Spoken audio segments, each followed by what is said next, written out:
자, 이번 시간에는 제 7장으로 넘어와서 팀 리더십과 갈등의 관리를 함께 공부하는 시간을 갖도록 하겠습니다. 자, 여러분, 이 팀 리더십이라고 하면 어떤 것일까요? 리더십인데 팀으로 이루어지는 리더십인데 모이게 되면 여러 팀들이 모였고 여러 멤버들이 모였기 때문에 그 안에 갈등이 일어날 때가 많이 있습니다. 그래서 이런 갈등의 관리를 어떻게 할 것인지 한번 살펴보도록 하겠습니다. 21세기 팀의 사용은 새로운 경쟁에 대한 압력, 그리고 융통성, 그리고 신속성이 필요한 것을 우리가 볼 수 있습니다.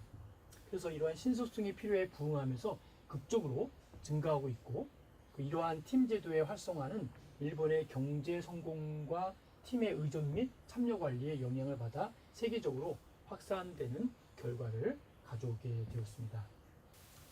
제1절에 보면 조직 내 팀제의 활용을 살펴볼 수 있죠. 그래서 조직은 소수 직원의 인력만으로 목표한 생산성을 달성하도록 강요되고 있다라고 하는 것도 참고해 주시고요. 더욱 강력하고 효율적인 방법으로 팀워크를 구축하고 새로운 방향으로 전환을 우리는 추구해야 된다라고 볼 수 있습니다. 자, 우리 생각할 것 중에 하나가 팀의 팽창과 성격을 한번 볼 필요가 있는데요. 먼저 팀의 정의를 한번 살펴볼 필요가 있습니다. 팀이 뭐냐라고 할 때 팀은 둘 혹은 그 이상의 구성원으로 구성되고 있다라고 하는 것을 먼저 살펴볼 수 있겠고요. 구성원들은 규칙적이고 밀접하게 서로 업무를 진행하고 있고요. 팀의 구성원들은 목적을 서로 공유하고 있다라고 하는 것을 우리가 이해할 수가 있습니다. 그러면 집단이라는 것과 팀이라고 하는 말에 비교를 한번 해볼 필요가 있겠죠. 집단이라는 것은 집단 구성원들이 공통적인 목적을 위하여 일한다라고 하는 것이 집단의 일이라면, 팀은 집단 구성원들은 그들이 스스로 개발한 공통적인 목적에 충분히 몰두한다라고 하는 것이 팀의 의견이고 팀의 정의죠. 집단은 구성원들은 관리자에게 책임을 진다. 구성원들은 관리자의 책임을 진다라고 하는데, 팀은 구성원들은 상호 서로에게 책무를 진다. 관리자만이 아니라 여기는 서로가 책임을 진다라는 것이죠. 집단이라는 것은 구성원들은 분명하고 안정적이고 공유하는 문화를 가지고 있지 않고, 그리고 갈등은 빈번하다라고 볼 수 있는데요. 팀이라고 하는 것은 어떨까요? 구성원들은 서로 신뢰하고, 그리고 그 팀은 협동적인 문화를 가지고 있다라는 것이 또 다른 하나의 목표이고 뜻입니다. 다음은 집단은 리더십은 한 사람에게 지정된다라고 하는데, 팀이라고 하는 것은 구성원들 모두는 리더십을 공유하고 행사한다라고 하는 것이 또 다른 특징으로 나오고 있습니다. 집단이라는 것은 그들은 목적을 달성한다라고 하는데, 팀이라고 하는 것은 어떨까요? 구성원들 그들은 시너지, 상승작용이죠. 시너지를 달성한다. 그래서 2 플러스 2는 4가 아니라 2 플러스 2는 5가 될 수 있는 이러한 상승 작업을 할 수 있고 시너지 효과가 있다는 것도 우리가 함께 보셔야 됩니다. 다음은 팀 구축을 위한 지침을 한번 살펴볼 필요가 있겠죠. 첫 번째 목적은 집단의 응집력, 상호협조, 그리고 집단의 일체감을 증가시키고 있다라고 하는 것이 큰 하나의 그 지침 중에 하나의 목적이고요. 성공적인 팀을 이루기 위하여 핵심 지침, 이 부분이죠. 핵심 지침을 볼 텐데, 첫 번째 공동의 이익과 자치를 강조하라. 공동의 뭐가? 이익과 자치를 강조하는 것이 필요하다는 것이죠. 그 다음에 또 한 가지, 팀은 헌신하라. 세 번째는 예식과 의식을 사용하라.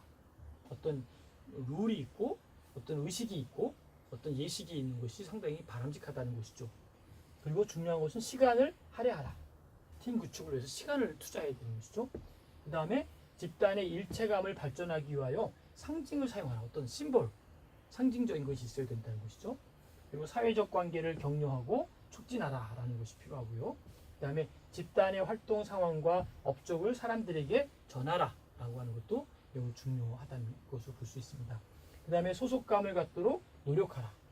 그리고 과정 분석 회의를 행하고, 어떤 프로세스마다 그걸 분석할 수 있는 회의를 행하라는 거죠.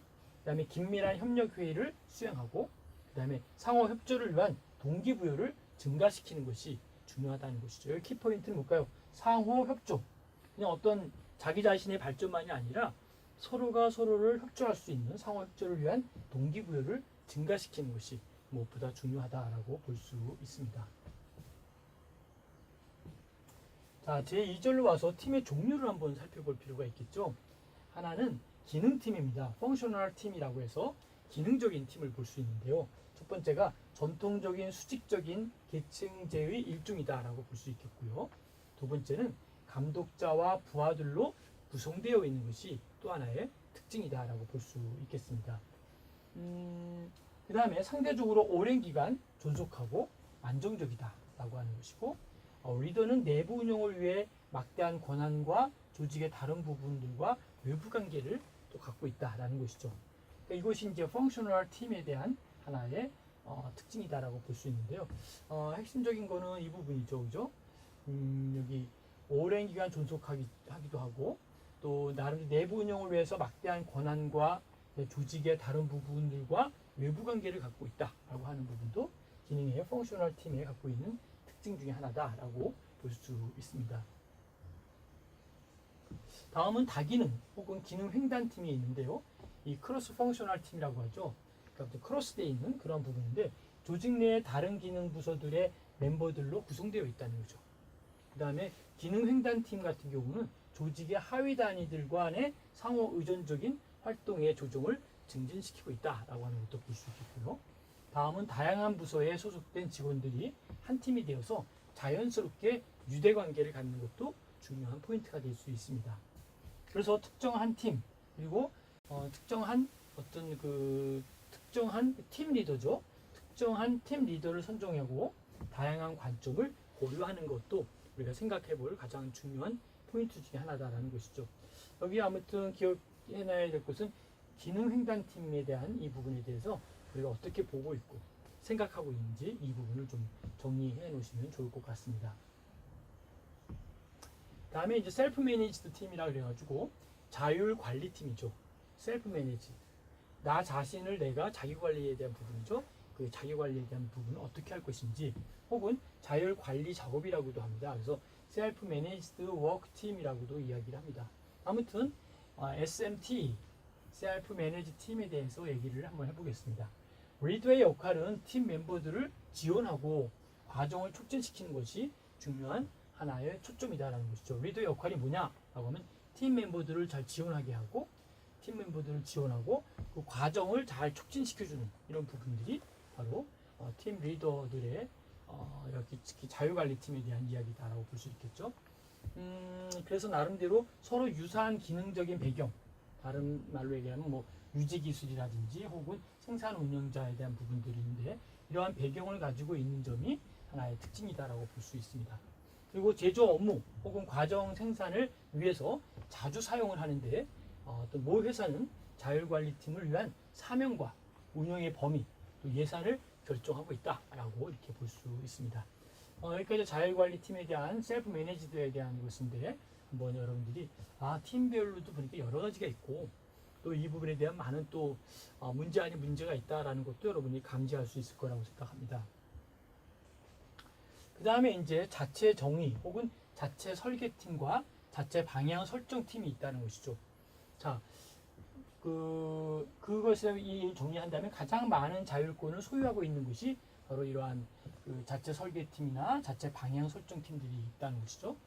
그래서 자신의 조그마한 사업을 운영하기 위하여 필요한 대부분의 결정들을 하게 허용을 하고 또 팀은 필요한 장비와 물자를 구입하고 더 나아가서는 고객과 공급자들과 거래하는 부분들도 참고로 볼 수 있겠고요.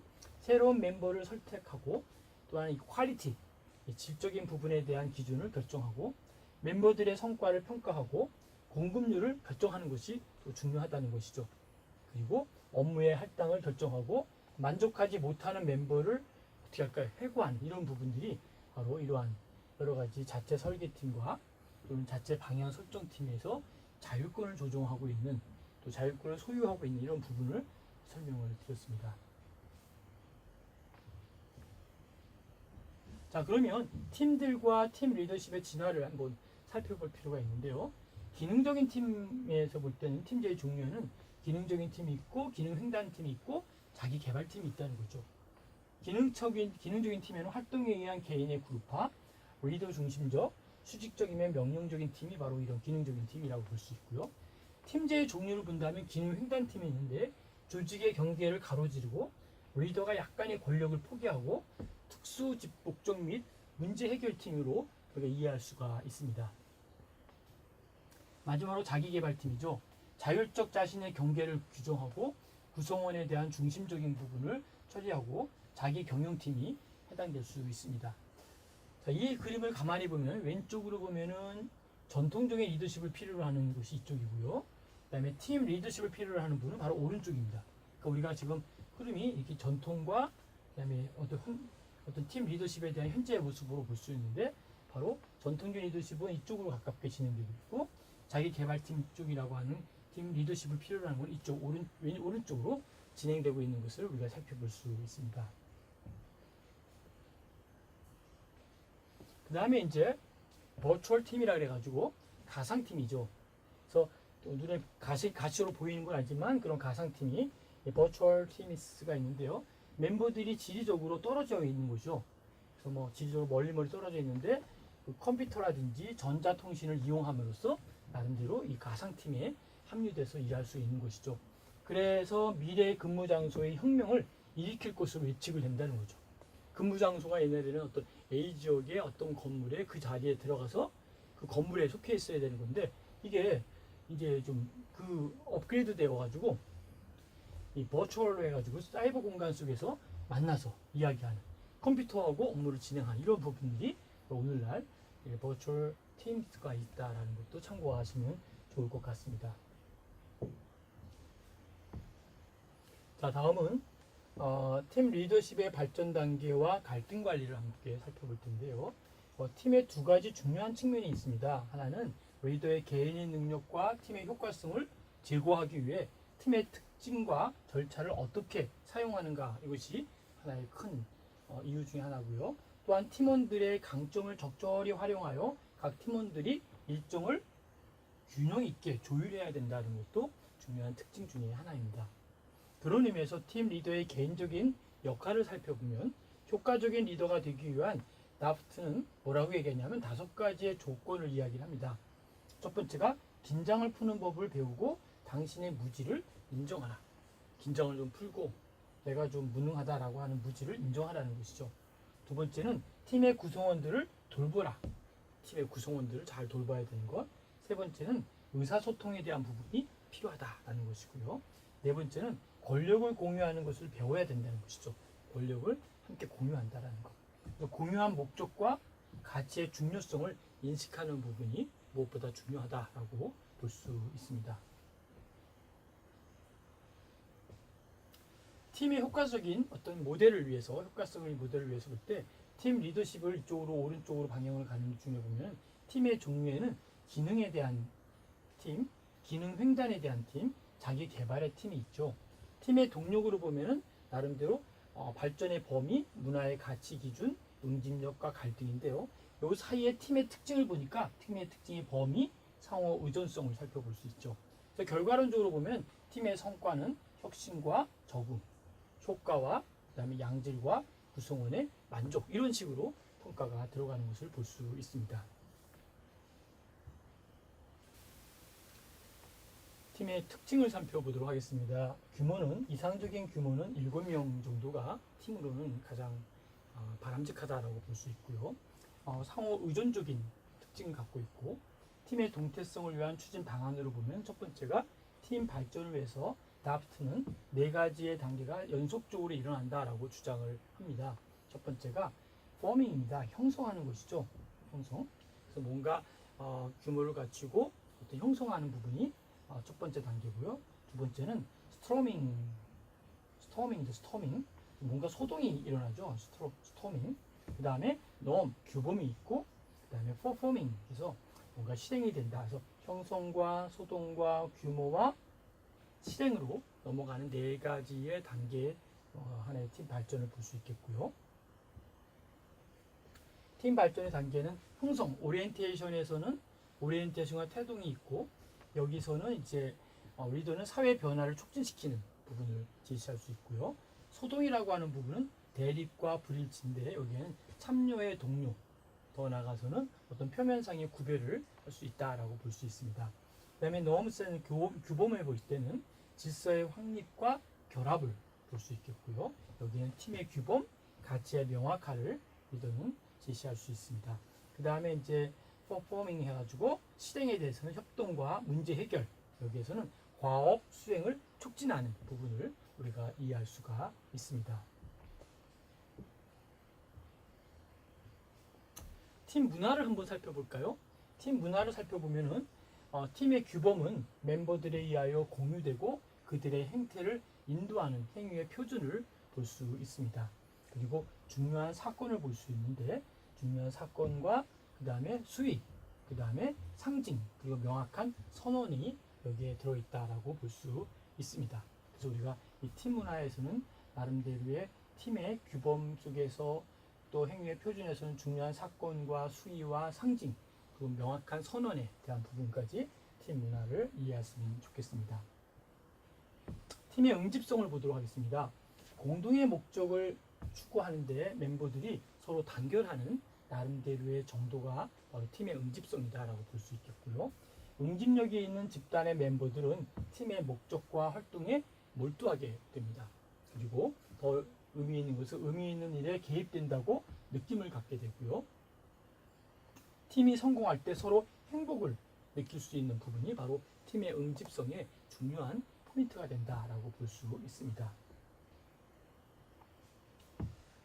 여기에서 이제 우리가 갈등에 대한 얘기를 잠깐 나눠야 되는데요. 팀의 갈등의 관리를 잠깐 살펴볼 필요가 있는데요. 한쪽 편이 다른 쪽 편의 의도와 목적을 좌절시키려고 시도하는 부분이 이제 갈등이 시작되는 것이죠. 그래서 팀의 발전을 위하여 갈등을 조성하고 활용하는 부분을 우리가 볼 수 있습니다. 그래서 갈등을 다루는 스타일을 볼 때는 첫 번째 독단이 있겠고요. 두 번째가 협동이 있을 수 있겠죠. 그래서 갈등을 다루는 스타일 중에 독단과 협동 속에서 첫째는 경쟁 스타일이 있고요. 협동에서 두 번째는 회피 스타일이 있고 세 번째는 타협의 스타일이 있죠. 그리고 조화의 스타일, 협력의 스타일로 나타날 수 있습니다. 그래서 우리가 나름대로 이 협동한다라고 하지만 사실은 그 안에는 경쟁적인 것이 있을 수도 있고 회피도 있을 수도 있고 타협도 있을 수도 있고 조화와 협력을 일으킬 수 있는 여러 가지의 모양으로 나타날 수가 있습니다. 이것을 한번 우리가 머릿속에 놓고 다시 한번 이 그림을 한번 보면요. 다른 집단의 만족을 추구하는 부분과 이 협동이 이 라인과 자기 자신의 만족을 추구하는 곳에서 보면 비독단과 독단, 회피와 조화, 그 다음에 협력과 경쟁, 이 가운데 타협이 있죠. 갈등을 다루는 스타일의 모델이 이렇게 진행되고 있다라고 하는 것을 참고하시면 좋겠습니다. 자, 여러분 여기까지 듣느라고 수고 많이 하셨고요. 나름대로 여러분들이 준비하는 팀과 팀의 갈등에 대한 관리를 조금 더 의미 있게 공부하시고 준비하는 여러분 되시기를 바라겠습니다. 수고하셨습니다.